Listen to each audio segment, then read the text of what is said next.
On that day, King Ahasuerus gave to Queen Esther the house of Haman, the enemy of the Jews.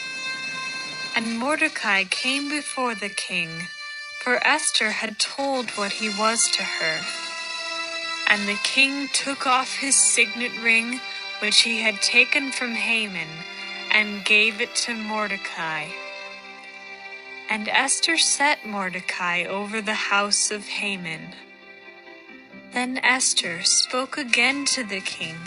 She fell at his feet and wept and pleaded with him to avert the evil plan of Haman the Agagite and the plot that he had devised against the Jews.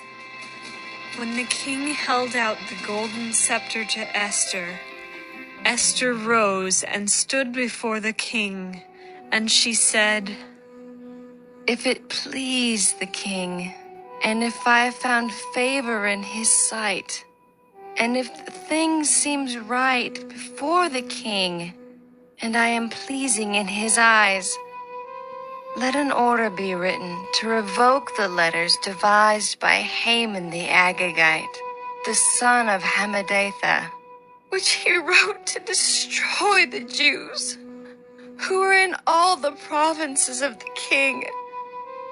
For how can I bear to see the calamity that is coming to my people? Or how can I bear to see the destruction of my kindred?" Then King Ahasuerus said to Queen Esther and to Mordecai the Jew, "Behold, I have given Esther the house of Haman, and they have hanged him on the gallows because he intended to lay hands on the Jews. But you may write as you please with regard to the Jews in the name of the king, and seal it with the king's ring. For an edict written in the name of the king and sealed with the king's ring cannot be revoked." The king's scribes were summoned at that time in the 3rd month, which is the month of Sivan, on the 23rd day.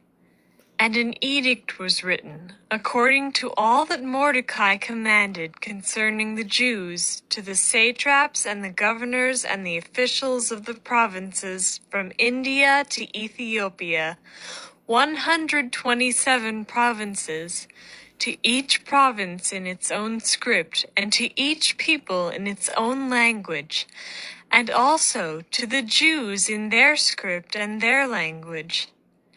And he wrote in the name of King Ahasuerus, and sealed it with the king's signet ring. Then he sent the letters by mounted couriers riding on swift horses that were used in the king's service, bred from the royal stud, saying that the king allowed the Jews who were in every city to gather and defend their lives, to destroy, to kill, and to annihilate any armed force of any people or province that might attack them, children and women included, and to plunder their goods, on one day throughout all the provinces of King Ahasuerus, on the 13th day of the 12th month, which is the month of Adar. A copy of what was written was to be issued as a decree in every province, being publicly displayed to all peoples, and the Jews were to be ready on that day to take vengeance on their enemies. So the couriers, mounted on their swift horses that were used in the king's service, rode out hurriedly, urged by the king's command.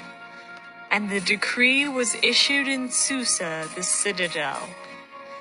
Then Mordecai went out from the presence of the king in royal robes of blue and white, with a great golden crown and a robe of fine linen and purple.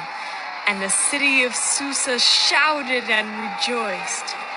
The Jews had light and gladness and joy and honor. And in every province and in every city, Wherever the king's command and his edict reached, there was gladness and joy among the Jews, a feast and a holiday. And many from the peoples of the country declared themselves Jews, for fear of the Jews had fallen on them.